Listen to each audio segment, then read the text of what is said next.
Hello, everyone, and welcome to the Midweek program at the Raulston Arboretum.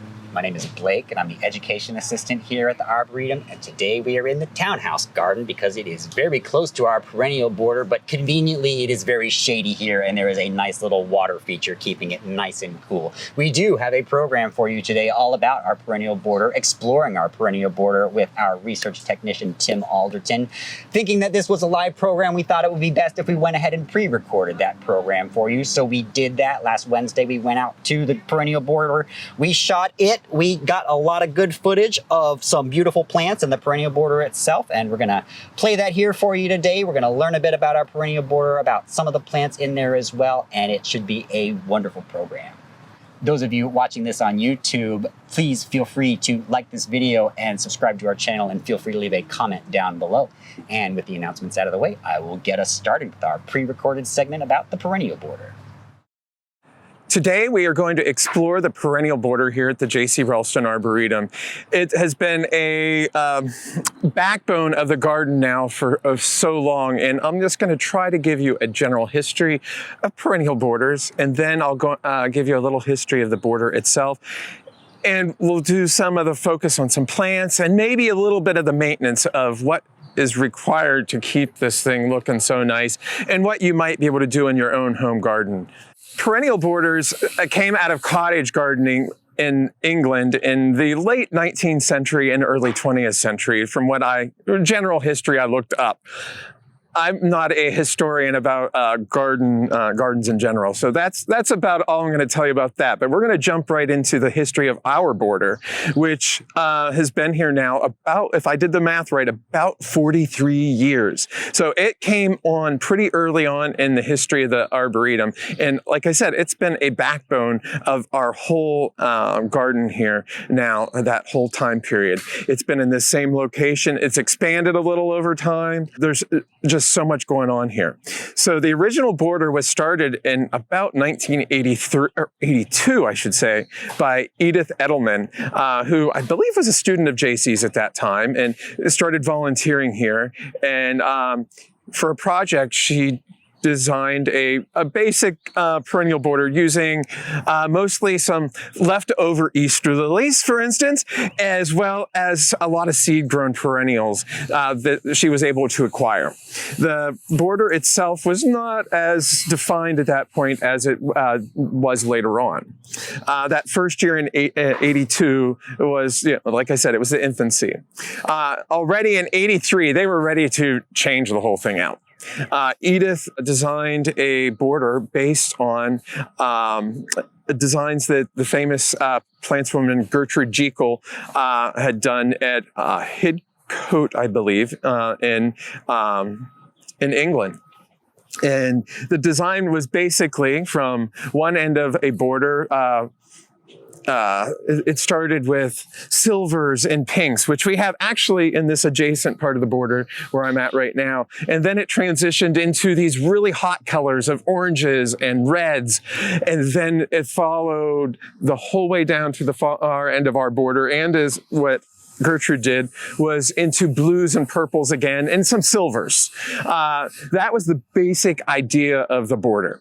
And Edith got that going already in 1983. So it's changed extensively since then. I was reading over some of the articles that Edith had written about the border in the early years, and the plant material she was using, a lot of it I wouldn't use today due to how our environment has changed over the last 43 years.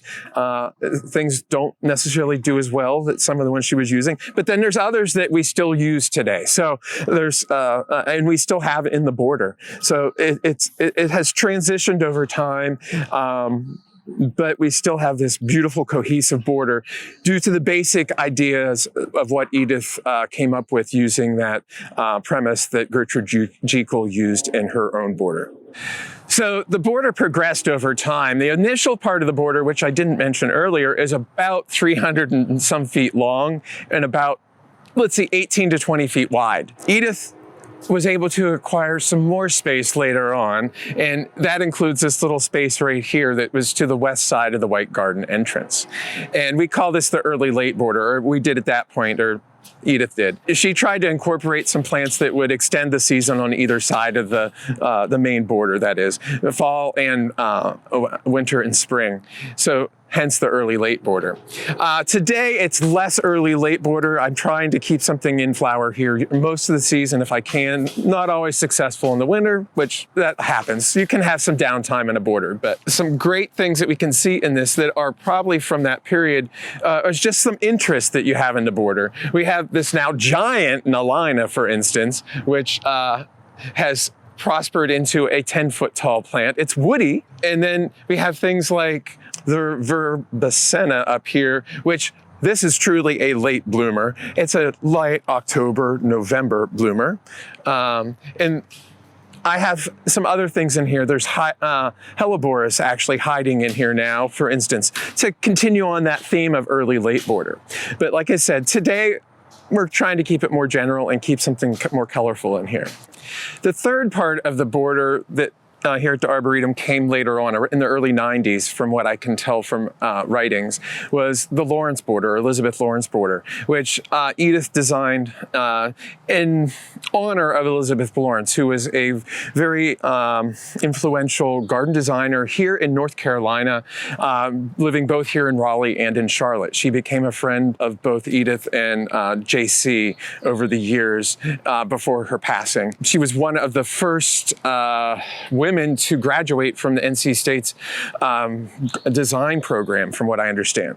So very influential in horticulture in this area. So Edith designed a border here, which has been changed significantly since its original inception in the early 90s. It was taken out actually at one point and has come back in a different iteration. But Elizabeth Lawrence was kind of innovative in her own time and liked to try new things. So this border here is not necessarily the plants that Elizabeth was growing, though some of them actually are from her gardens and their progeny of them. But it's more the idea that to try new things, and but have that same feel of a time period in the past, you might say. This, like I said, came about in the early 90s, and right now we've been trying to get it reestablished here and give it an Elizabeth Lawrence-esque feel once again. Our perennial border is not quite the traditional perennial border in every typical sense. The perennial borders that came out of the late 1800s, early 1900s were typically herbaceous perennial borders. We stretch that a little bit here. We grow both woody perennials, which would be trees and shrubs, as well as traditional herbaceous perennials, and we even mix in an occasional self-sowing annual that kind of acts persistently like a perennial for us here. People always think that perennial, it's going to live forever. It doesn't always work that way. Some of our perennials that even are true perennials, basically a perennial is a plant that lasts more than 1 year. So anything from a biennial to something that lives 2 or 3 years can technically be considered a perennial, even though it's not that long-lived. We don't always think about that when we do buy our perennials, but there are a bunch that can be great for. Also, something I've been using in this border more often are some what would be used to be considered tender perennials. They sell them as annuals for us now, but if you get them in the right spot, they sometimes make it, and I'll show you some of those later on. But this view right here is great for showing you some of these variety of things that we are able to grow here that may or may not be the traditional perennial. Everything from our cestrum up here to our rose. And then you have some of the traditional things. We have daylilies and crocosmia and ginger lilies. And behind me, there's actually one of those tender perennials, as you might say, the glandularia or verbenas that we often grow in containers as annuals. So we try to use all of those in this border. And you can see it throughout the season. It does change because of that. And it gives us the opportunity to have a fuller border and change things even within the same season. And it sometimes depends on how you treat the plant too, as whether you might consider it a perennial or not. So a perennial border, isn't low maintenance, I must say. A lot goes into this border, especially since it's bigger than the average one that most everybody might have, but still, even if you have your own border, there's some maintenance you're gonna have to do to keep things up.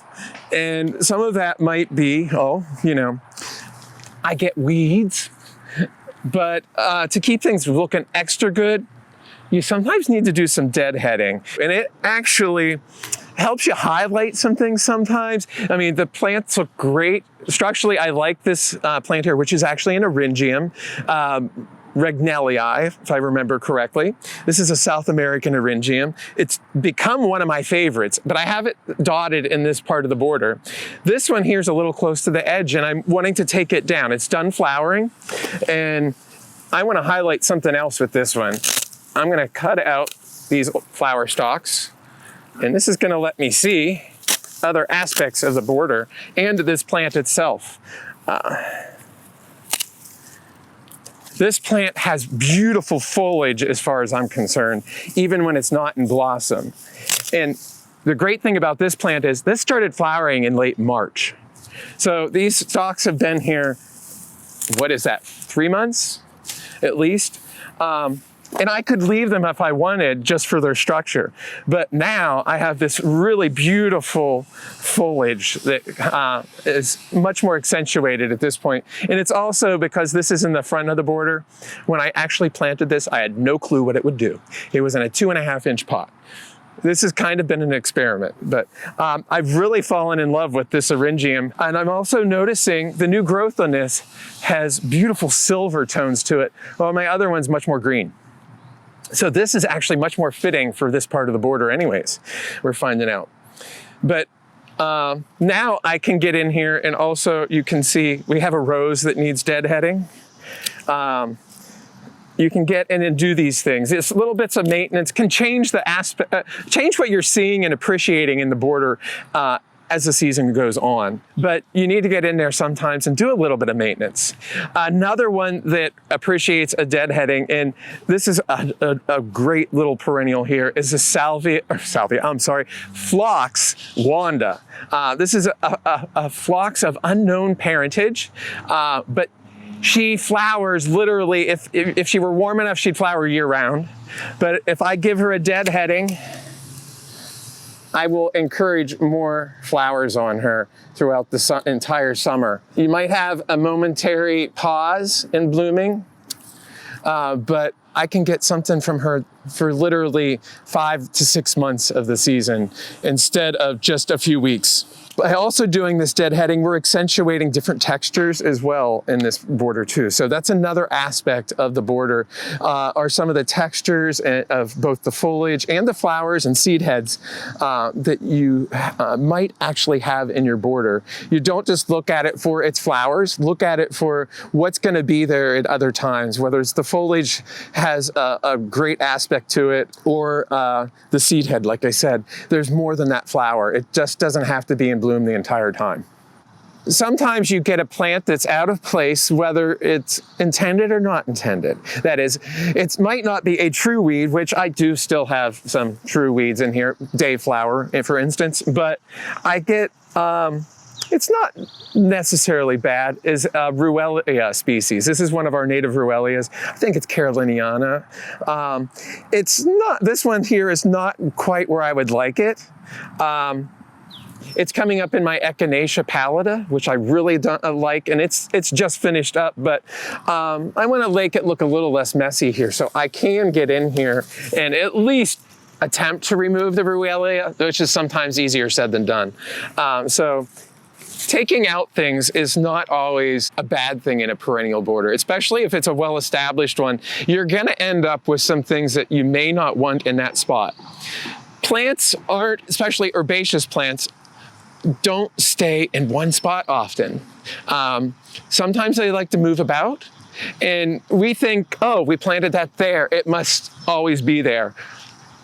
It doesn't work that way. A lot of things will either self-sow, or in this case, the Ruellia can grow from running root system under the ground, and it takes some editing. It's something you can easily do in a perennial border once it's become established. You can have some fun doing it.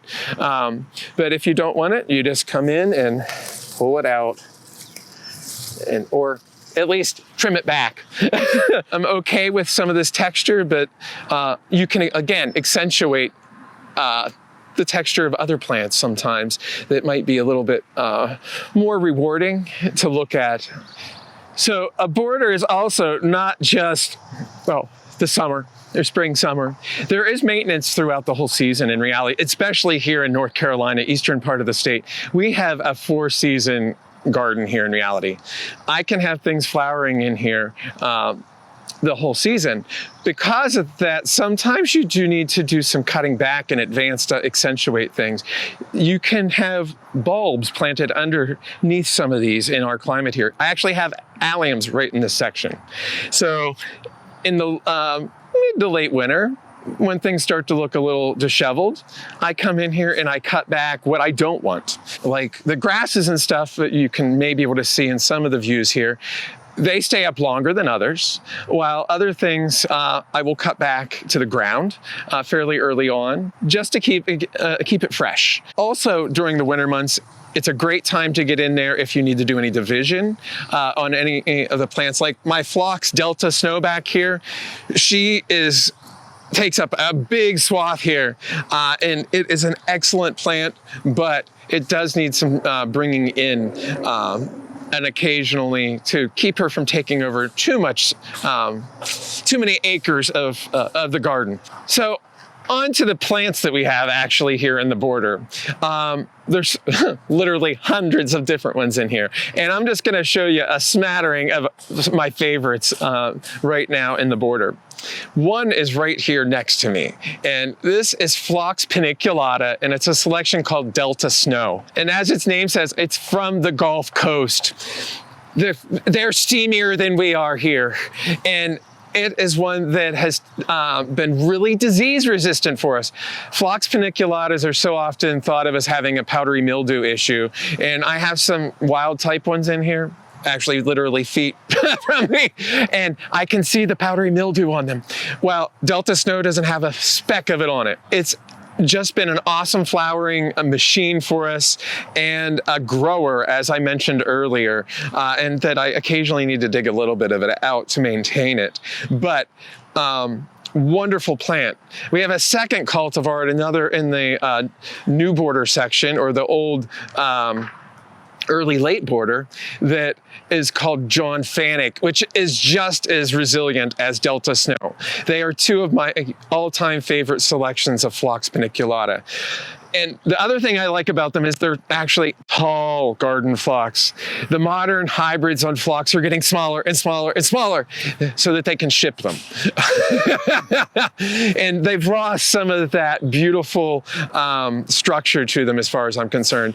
And they have not necessarily turned out to be as good as some of these older selections. So two of my favorites are Phlox paniculata, Delta Snow, and its cousin, John Fanick.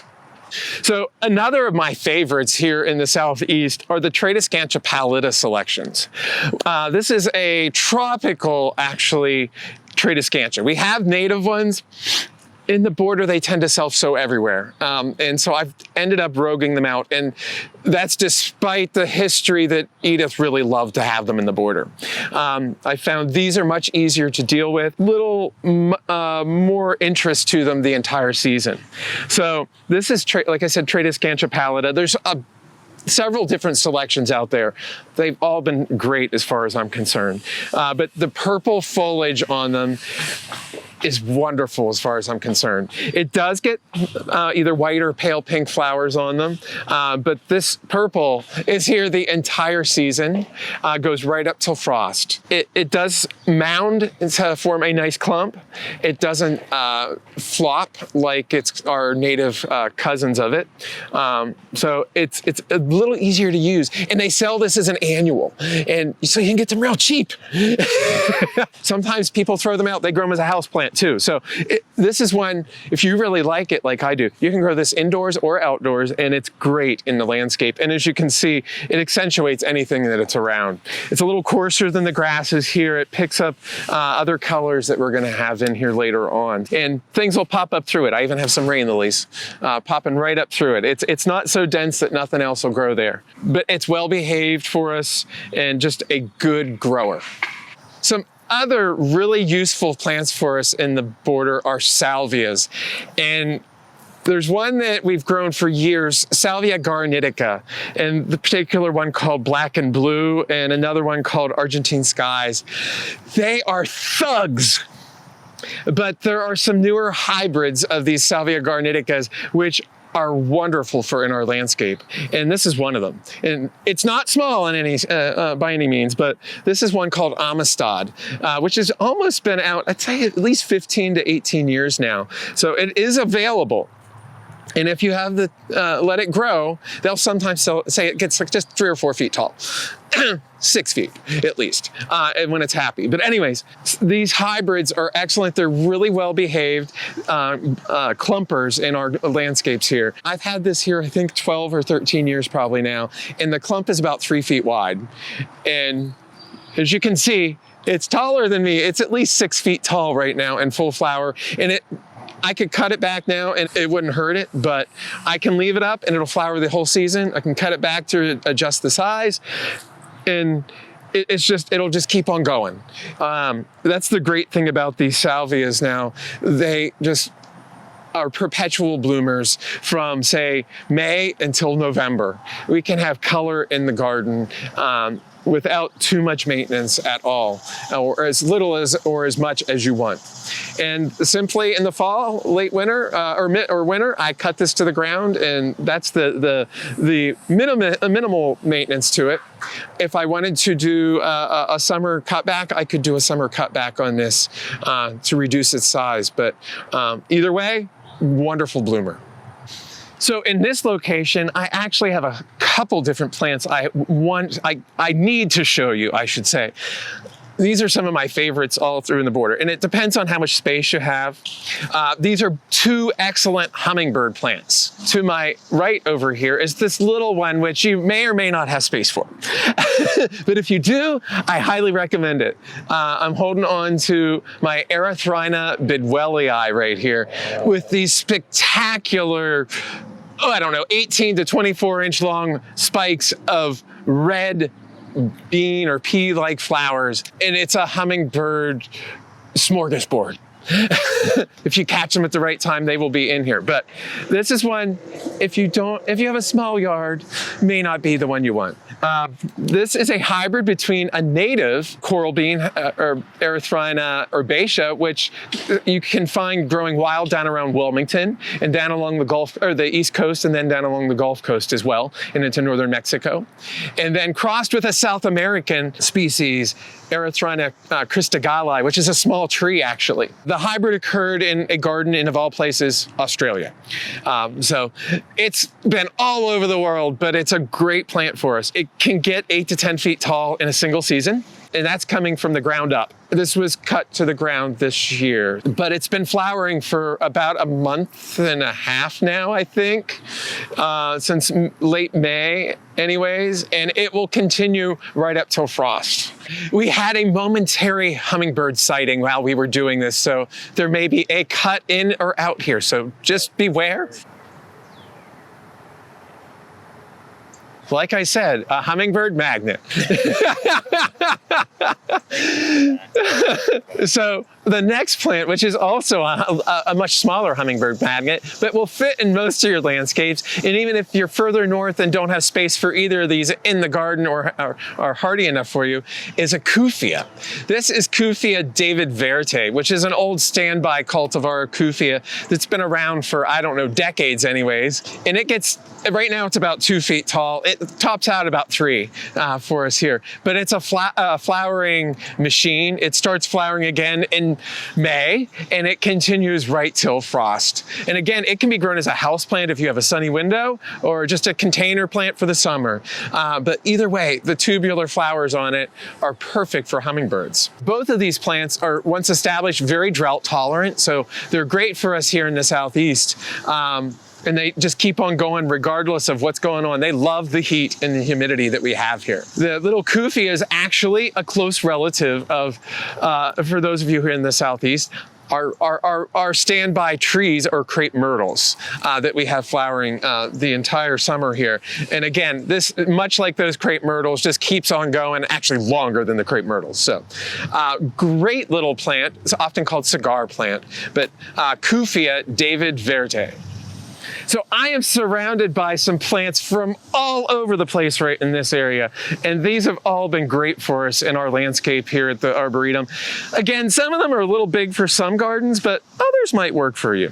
Biting me, attacking my back here is one, if you have a lot of space in a hot, dry spot and you want to make a real big statement, I have Dazzlerion texanum behind me, and it's right in flower right now. Or actually, it's still a little bit past flower, but still. It makes a real statement. I put this in this container in 2007 when we were in the midst of a drought, and it has never had a drop of intentional water since then. Unfortunately, I put it in a container that is too close to the pathway. So this is one you need to give a little bit of girth to, but it is spectacular to look at regardless of the time of the year. It's evergreen for us here, and it's well protected.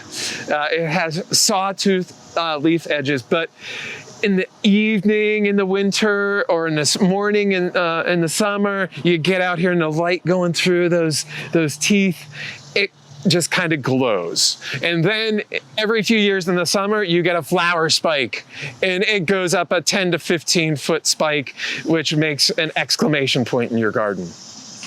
And just the structure of the plant being this beautiful, airy globe, which wants to attack you. It's not one you need to worry about for the deer.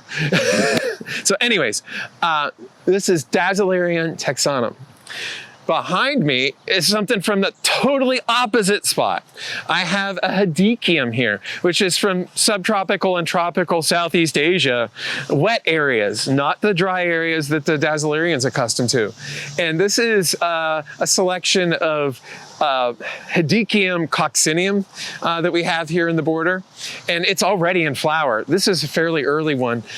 Don't know which one it is offhand, but just these exclamation points of color are wonderful. And you can see it's about a 6.5 to 7 foot tall grower for us. It'll flower now, and it can repeat flower off and on until frost too for us.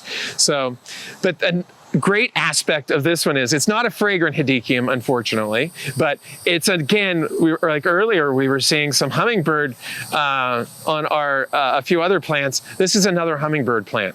Even though it is from Southeast Asia, they adore hedychium. Easy growing plants for us. The foliage looks great in full sun to part shade. So it's a plant you can use in the back of a border in a varied areas, actually. So it's a really good one for that. And then right beside me is another one, which is kind of cool. This is a Southeast native. This comes up, I think, into the southern edge of North Carolina, either that or into the northernmost parts of South Carolina.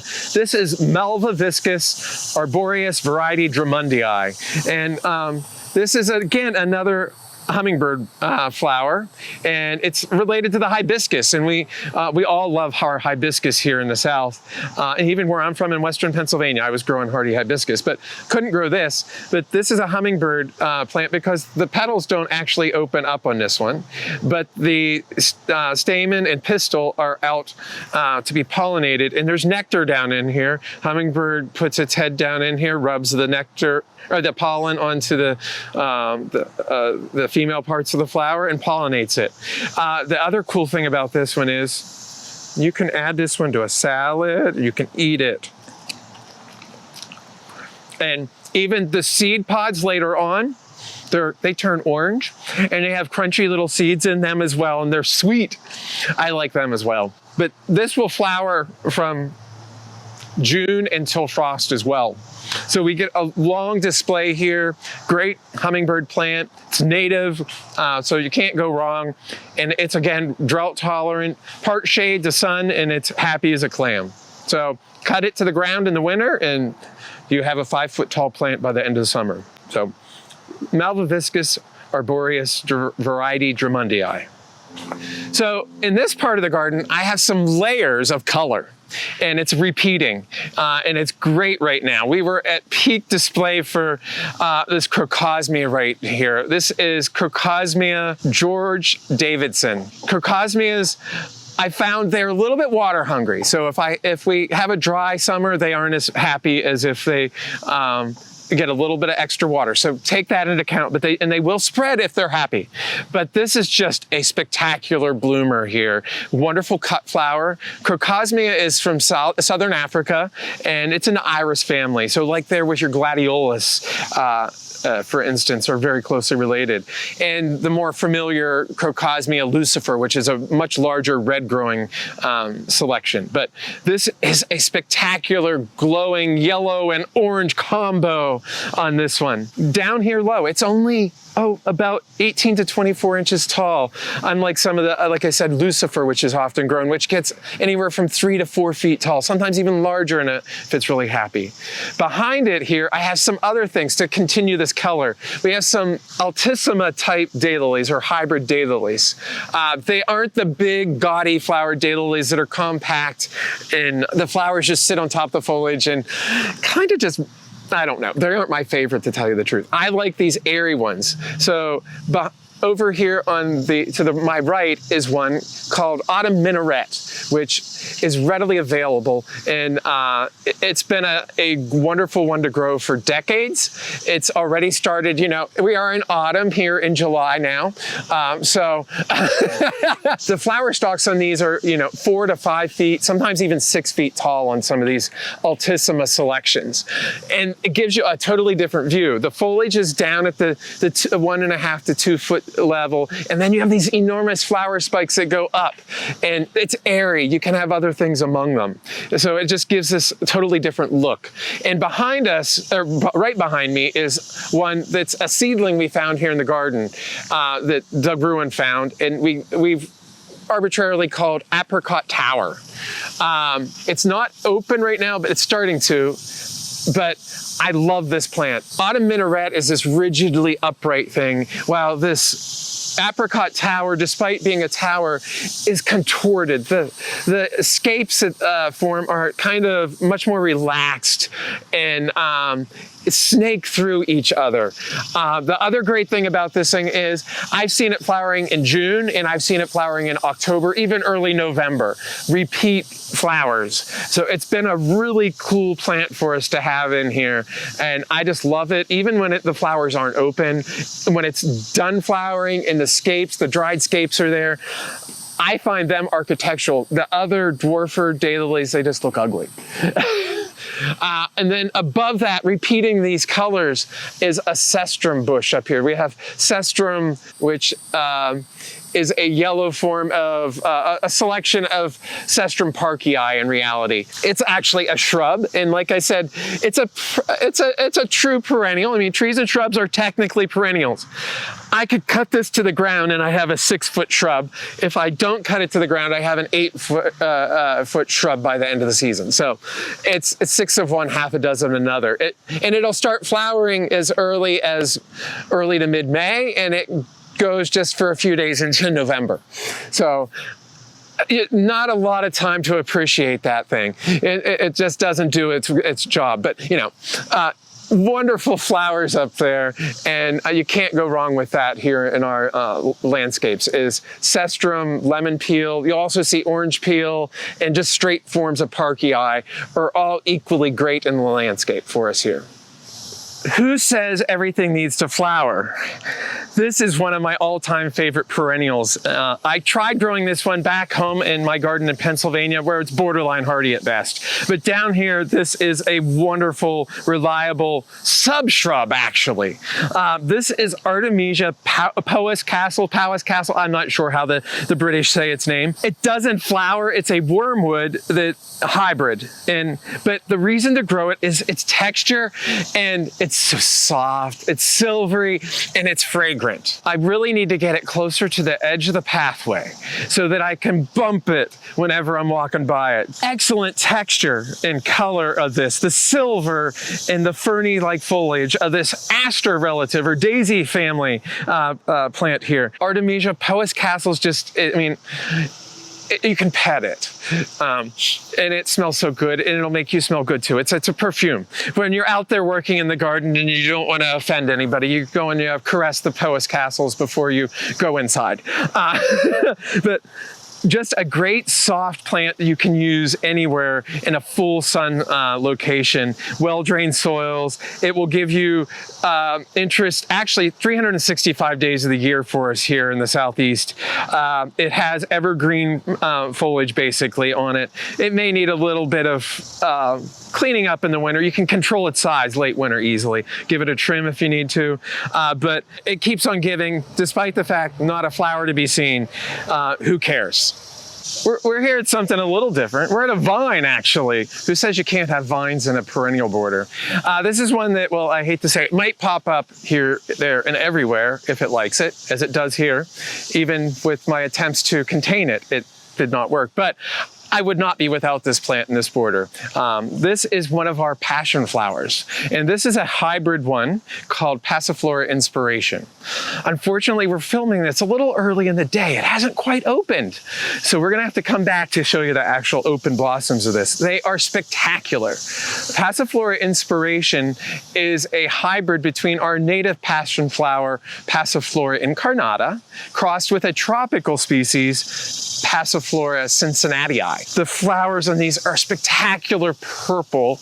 They have 10 tepals, that is 5 sepals and 5 petals, and then a spectacular corona. You know that the cup on your daffodil is a corona, but in this case they're filamentous, and just show around the flower these wiggly things. They're just so cool. The flowers are perfect. They have both male and female parts that are functional, though they don't like to cross with themselves. So, which is good. But anyways, it's been one of my top plants that I've been growing actually in pots, even when I was living in Pennsylvania where I couldn't grow them outdoors. This is just a spectacular bloomer. You have to see it in person really to appreciate it. But, and I have this spent flower from yesterday. That's the only caveat. They, even on our warm days, they don't like to open up till about 10:30. So, and they only last one day each. So this is a yesterday flower that I have here. It'll open, this one was about 4 inches across, maybe 5 even, when it was fully open. So it's quite large for a passion flower. Since our native one, only the flowers are maybe 3 inches across, if that, 2 to 3. Really cool on this one. I love it. It also is a good host plant for the Gulf fritillary. So if you like butterflies, we sometimes get Gulf fritillaries eating our passion flowers, including this one. There's a whole story behind the flower I'm not going to get into right now, but and the structures, it was named by Jesuit priest, but you can look that up yourself. But they are really cool, and don't worry, they do get ants on them. The plants have nectaries on them that secrete sugar, and the ants are there to protect things. They're trying to limit the number of Gulf fritillaries, really, is probably what's going on. But anyways, cool vine to have in your garden. Just if you can, I tried something, I sunk it, and it was planted into a large sunken pot into the garden. I planted it in August one year, 3 years ago, and it was outside the pot the next spring when I got back. It came up. So I attempted to contain it, but that is the caveat. It will pop up 20 feet away if you let it. Not difficult to pull out though. Or you can let it mingle among its neighbors. I have it right here on a very simple bamboo tutor, which easy to build. And in the fall, I just cut the thing to the ground, throw the tutor in the compost, and voila, new sticks in the spring, wherever it decides to pop up the most. So a fun one to use. It's a little different care for it because of that, but just something spectacular to have in your border. You can impress your friends though that you have a passion flower, which can produce fruit, though don't expect anything that's going to have much to get juice from. But a really cool one there though to have. So we've actually reached the end of our border here. So I'm hoping I've whet your appetite to plant your own perennial border if you don't have one already, or to amend your own border. Play around with things. We just went over about 14 different plants, but there's literally hundreds of different possibilities that you can have, especially if you have a 500-foot border like I do here. So, and 20 feet deep. But even in a small border, you can play around with different things, from shrubs to true herbaceous perennials to having a few self-sowing annuals mixed in there. You can come up with a spectacular border either way. Awesome. That was a lot of fun, Tim. Was it? It was. I had fun. Alexander had fun. Yeah, he's nodding his head. That was fun, I assure you. And I'm sure that our audience had a fun time, or at least I hope you all did. Anyway, we did have some questions come in while we were enjoying that lovely presentation. And I was actually out in the border, so. Beautiful. Answering other questions. Well, right off the bat, Barb noticed a beautiful blue agave when we were talking about the Elizabeth Lawrence border. That is agave ovatifolia. Those are not a specific selection, but any of the ovatifolia are wonderful for us here. Yes. They are the whale's tongue agave. They do not have any issue with our weather here in the winter or in the summer. They are a solitary growing species, so you only have one rosette, and that rosette it lives for say 10 to 15 years, and then it flowers and dies. Yeah. And by that time, you're ready to do something new. So for sure, perfect timing for that one. We have a selection over by the Lath House called Frosty Blue, yeah, which is that's a favorite clonal of mine. I swore that the one back here was Frosty Blue as well. Those are from Juniper Level. Those are from Plant Delights. Yeah. So, and they used to be in front of the Necessary until we did some renovation we were prepping for renovation of the Necessary. So I shifted them to their location, and they didn't miss a beat. Yeah, but they are supremely beautiful plants. So good eye on that one, Barb, for sure.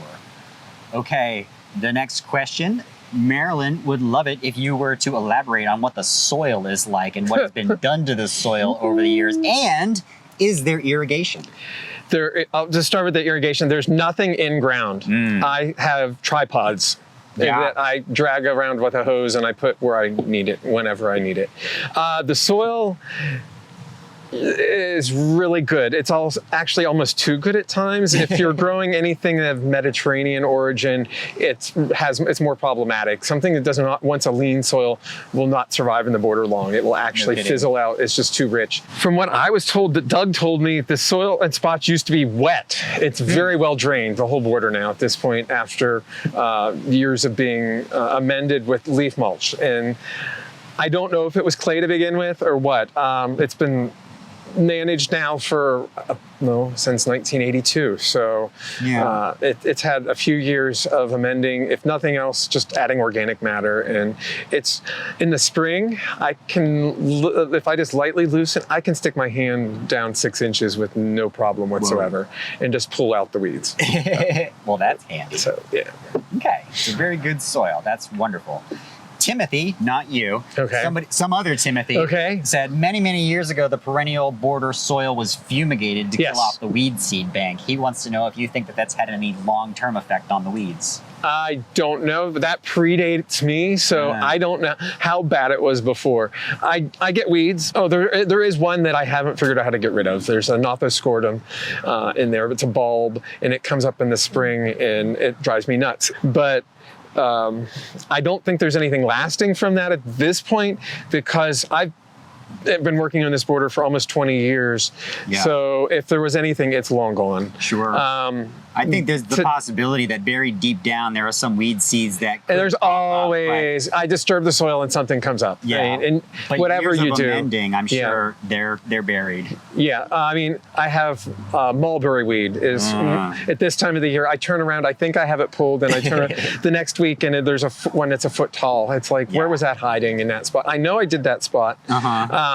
I get nutsedge, but it's not bad in here. That might have been one of the reasons they fumigated it, is my guess, because nutsedge is one that is terribly difficult to get rid of. Yeah. And this land was a farm before it became an arboretum, so it would make sense if it got colonized by nutsedge. And I don't know. Let's see. What are my other worst ones? There's actually a native Teucrium in here that I have to pull out. Teucrium, I think it's canadensis. But it's not terrible. I have so much in here that there's not a lot of spaces for weeds. Some of my perennials can be more of a weed at times. So it's a matter of fitting out what I don't want on something. So and speaking of farming, like the aim for weed control in a farming situation is getting canopy cover. Yeah. Because if you can shade out the weeds, then you won't have weeds. And you look at our perennial border, like, we got canopy cover. I have canopy cover on those.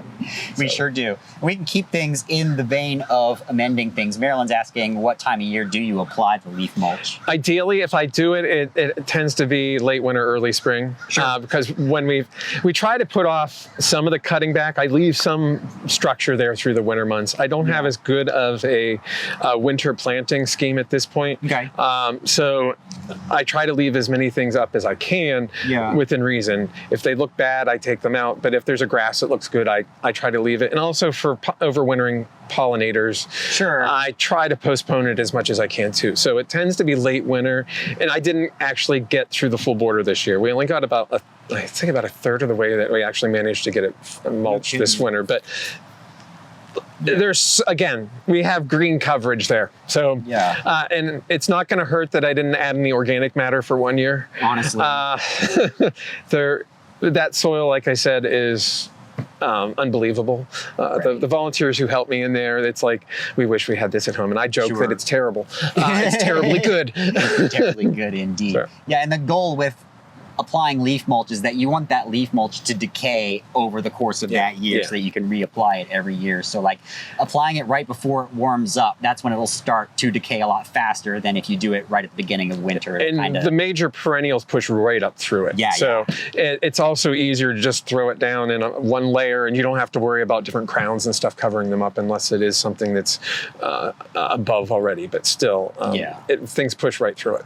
Sure. We don't use a wood chip mulch here. We use totally leaf mulch. Okie dokie.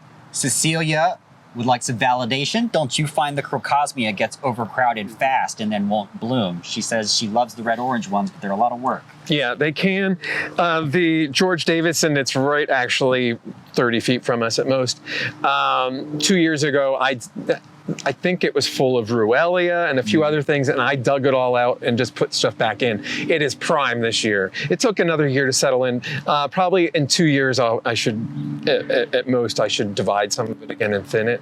But if you do take care of them, you are rewarded with the crocosmias.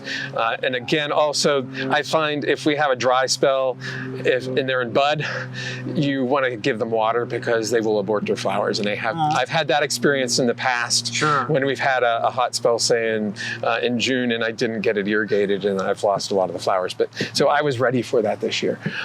Anyways, and then we've had excessive amounts of rain. So those crocosmia, they are very, very beautiful. It is. Love that color. Okay, Marilyn wants to know: do hummingbirds, bees, and butterflies like the cestrum? Bees, and I think. Definitely the bees and the butterflies. Hummingbirds will go to it. It is a tubular flower. And they are native to where I don't know, the center of diversity for hummingbirds they're South American, Central and South American. So I don't see them as much on that as some of the other neighboring plants, just because I have other things that are maybe a little more delectable to them, like my malvaviscus. As we were just sitting here, I looked over and the malvaviscus had a hummingbird on it, and I know they're over here in the erythrina. As I was walking the border before I came over here, they were right there.